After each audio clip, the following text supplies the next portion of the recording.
Hello hi అండి. Welcome back with another video. So ఈ video related to మన RRB technician అనమాట. So grade 3 exams జరుగుతూనే ఉంటాయి.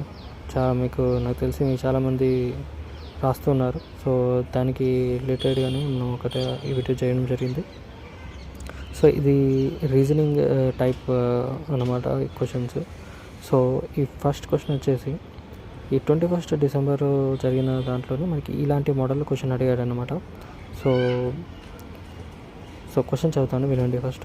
How many odd numbers are there in the sequence which are immediately preceded and also immediately followed by an even number. అయితే odd number ఎలా అంటే odd numbers ఉన్నాయంట. ఇప్పుడు for example add ఉందనుకోండి, అది ఒక ఆడ్ నెంబర్. సో ఆడ్ నెంబర్కి ప్రిసీడెడ్గా ఒక ఈవెన్ నెంబర్ ఉండాలి, తర్వాత మళ్ళీ ఫాలోడ్ బై కూడా ఒక ఈవెన్ నెంబర్ ఉండాలి. ఇలాంటి ఆడ్ నెంబర్స్ ఎన్ని ఉన్నాయి ఈ సీక్వెన్స్లో అని ఉంచుతున్నాడు. సో చూద్దాం. ఫర్ ఎగ్జాంపుల్ ఇది 1 ఉంది, ఇది 1 అనేది ఆడ్, ఈ ముందట ఆడ్ ఉంది, ఆ తర్వాత ఈవెన్ ఉంది. ఓకే, సో మనకి ఎలా ఉండాలంటే ఆడ్ నెంబర్కి ముందట ఈవెనే ఉండాలి, ఆ తర్వాత కూడా మన ఈవెన్ నెంబరే ఉండాలి.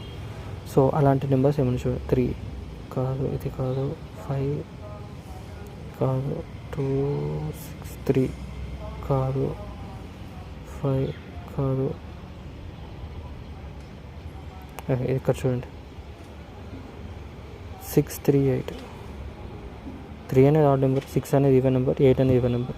ఓకే, ఇది ఒక నెంబర్ అయిపోయింది. సో ఇది 5 అనేది ఆడ్ నెంబర్, 8 అనేది ఈవెన్ నెంబర్, మళ్ళీ 2 అనేది ఈవెన్ నెంబర్. ఓకే, ఇది 2 అయిపోయినాయి, 2 ఆడ్ నెంబర్స్ అయిపోయాయి.